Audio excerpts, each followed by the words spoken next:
Yes, founders trick themselves unless they measure reliability. Over the last episodes, I've been laying lots of groundwork, and in this episode, here is a payoff. I finally get to tie together some of those pieces.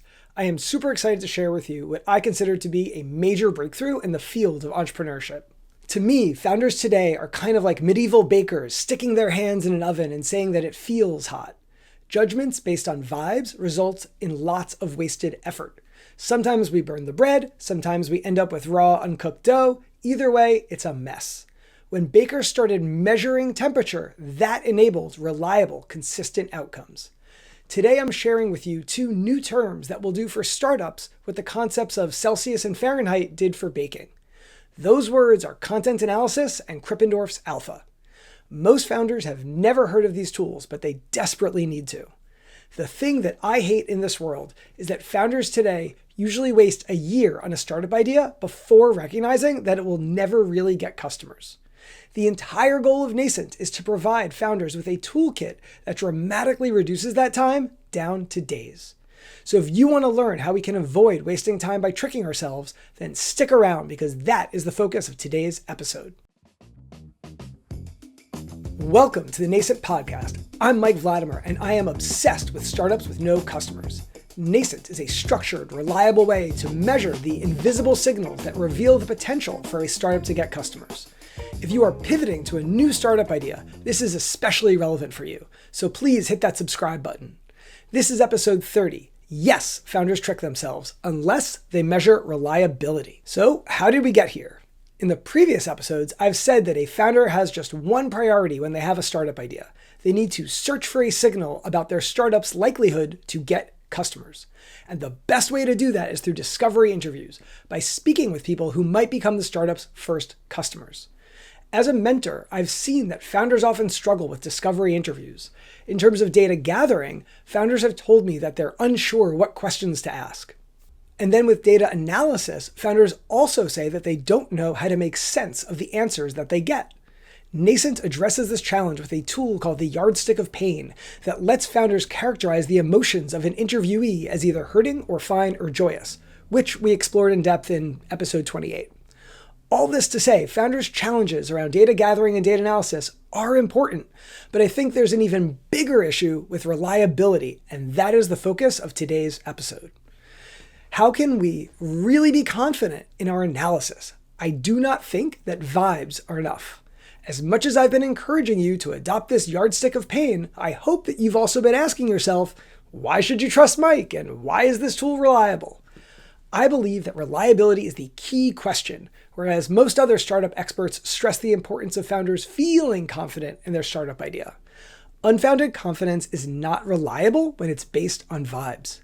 The Nobel Prize winner Daniel Kahneman says in his book, Thinking Fast and Slow, that high confidence means that we've structured a coherent story, not necessarily that the story is true. For instance, when a gambler in a casino blows on their dice, it means that they've told themselves a coherent story that blowing cool air brings good luck. As founders, it's easy to tell ourselves a coherent story about our takeaways from a discovery interview, and that is a recipe for fooling ourselves. What we really need is to analyze that interview data reliably. The good news is that there are tools and established best practices that we can leverage from other fields, namely content analysis and Krippendorff's alpha. I've done a bunch of research on this over the past year, and as far as I can tell, I am the first person to apply content analysis techniques to customer discovery interviews to evaluate startup ideas. As you'll see, this allows me to back up my claim that Nascent is a uniquely reliable way to analyze discovery interviews to determine who might become a customer. I realize that this is a big claim, so you're probably wondering, if these tools are really so important, why is Mike the first person to do this? Of course, I can't speak for all entrepreneurs, but I can put forward a few theories. First, there's a strong culture in startups of fake it till you make it. In a world where we fake it, we want to pretend that what we're doing is reliable, whether it is or not. Another issue I've seen is that there's a tacit acceptance that wasting a year on a bad startup idea is normal, and there's nothing we can do about it. And here's one last theory I can offer where I'll eat my own dog food and apply the yardstick of pain to founders themselves. When a founder launches a startup, it's exhilarating. That joyous feeling is exactly what blocks any kind of improvement. Sure, there could be a dramatically better way to evaluate a startup idea before sinking all that time and effort, but that doesn't matter until founders are angry about wasting so much time. This is why I've defined Nascent's audience narrowly as entrepreneurs who've recently failed, pivoting founders and repeat founders. I expect that these folks might be hurting and seeking a better way to vet a startup idea. So let's get into what content analysis looks like when it's applied to customer discovery. First, we're going to talk about interviews from a data-centric perspective. Then we'll look at content analysis and K-alpha as tools to determine reliability. Last, I'll explain how I use those tools to measure the reliability of Nascent. Founders of startups with no customers need to search for people in pain, to talk to someone and analyze the conversation for signs about whether or not they might become a customer. If you look at this from a high level, what we're doing is a data transformation. We're taking an unstructured interview transcript and reducing it down to something like Category A and Category B, where Category A is that the interviewee could become a customer, and Category B is that they will not become a customer. Specifically, Nascent has founders use the yardstick of pain to categorize interviewees' emotions as either hurting or fine or joyous, because this maps to who could eventually become a customer. Only interviewees who are hurting might become customers. You can also see how conventional customer discovery boils down to Category A and Category B. Today, founders state assumptions about a business model and then use interviews to decide whether the assumptions are valid or invalid.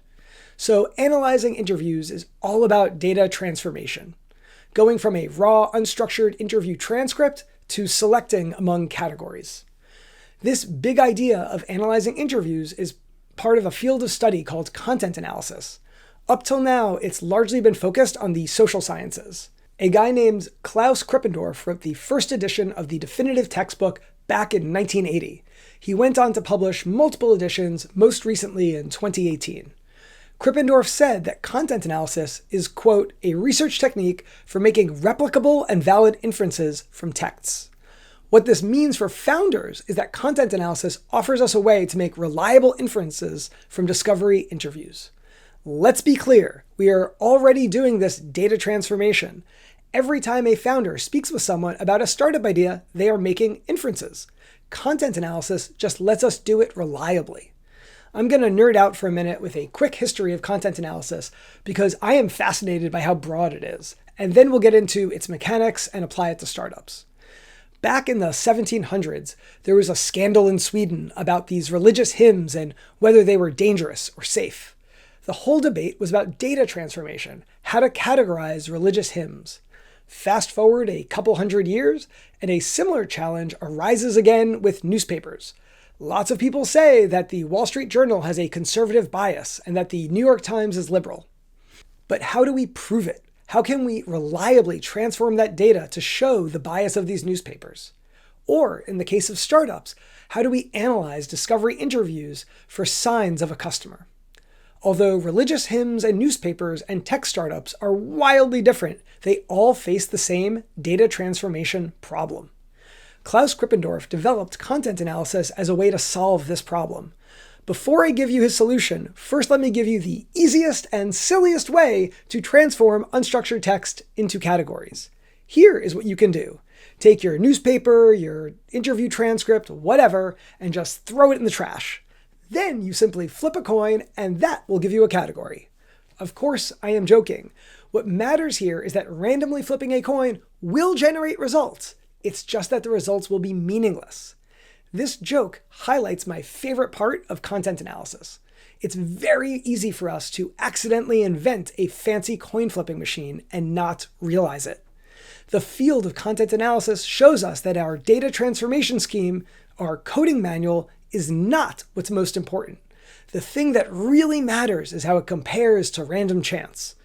Specifically, Krippendorff's idea was to train human raters to apply a coding manual to do this categorization. And then we compare the human's results to random chance, essentially asking, how does the coding manual and the training compare to coin flips? The way we make that comparison is with a metric called Krippendorff's alpha. This is one way that we can quantify reliability.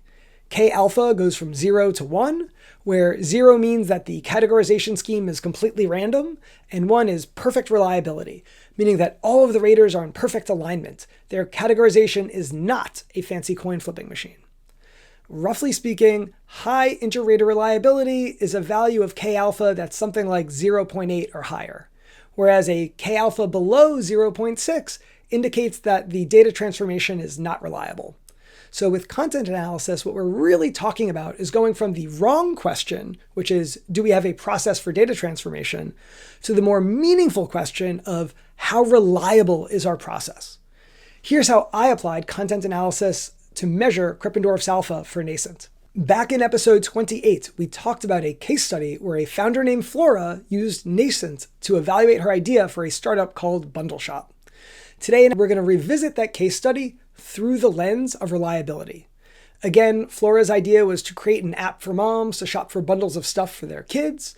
So Flora recorded interviews with a bunch of moms, and we worked together to categorize the interviewees' emotions. Now I want to shift gears away from my specific work with Flora and instead talk about how I used that case study to measure Krippendorff's alpha. Last year, I ran a bunch of workshops where I had the participants analyze Flora's conversations. I trained the workshop participants on Nascent's data transformation scheme that categorizes interviewees' emotions using the yardstick of pain. For instance, I showed those participants that words like easy mean that an interviewee feels fine since they have no significant emotions around the experience of shopping. The participants listened to brief audio clips from each interview that revealed the emotional state of 5 interviewees. For example, here's a clip that I played of a mom talking about her shopping experience. It was so easy. It wasn't crazy. When I had the workshop participants categorize the interviews, I was very deliberate to capture how they performed both before and after the training. Here's how it worked. When I ran in-person workshops, I gave out cards that were red, yellow, and green that I mapped to the yardstick of pain. I said, listen to this audio clip and hold up your red card if you think that the interviewee is hurting, and so on. Then, participants listened to those audio clips and held up their cards. I recorded all of the in-person workshops on video. For online workshops, data capture was even easier. Folks just wrote their answers in the chat. I used answers from 79 participants to calculate Krippendorff's alpha. The participants began by evaluating 2 pre-training interviews and then 3 more interviews after I trained them. Specifically, for the 2 pre-training clips, I gave the participants general guidance to categorize the interviewee's pain, the interviewee's emotions, but I deliberately did not give them detailed instructions so that I could establish that baseline. When the participants categorized the first 2 clips, the ratings were all over the place. Some people thought the interviewees were hurting, others thought that they were fine or even joyous. It was cool to watch the participants debate with each other how they interpreted the interviews. For the first 2 pre-training interviews, the K alpha that I measured was about 0.1, which means that the participants' categorizations were essentially random. As much as I told them to look for emotional pain, they didn't really know what they were looking for. I used these first 2 clips for training, and I pointed out key details like how an interviewee's tone and word choice relate to the level of emotional pain. After the first 2 clips, I considered the participants trained, and they listened to 3 more interviews without me interrupting. For these post-training clips, their Krippendorff's alpha jumped to about 0.8, meaning that their ability to reliably analyze interviews increased dramatically after learning Nascent's data transformation scheme. I feel really proud to have applied content analysis to customer discovery interviews, and I see a number of really important takeaways. Foremost, the fact that untrained raters had a K alpha of 0.1 means that as much as founders are told to run interviews and make inferences, this is not something that founders can do inherently. But the increase to a K alpha of 0.8 after training shows that this is a skill that founders can learn. In other words, here's what this change from 0.1 to 0.8 means. Before training, the participants had no sense of whether or not their startups could get customers. After training, they were starting to develop that skill.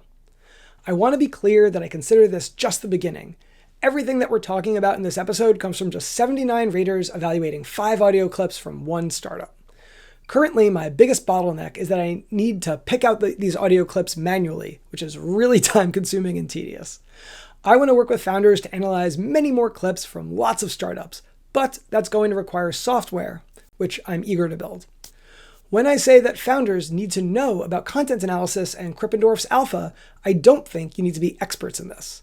I just think that you need to be aware of how to use these tools in the same way that you know how to use a thermometer without understanding the underlying physics.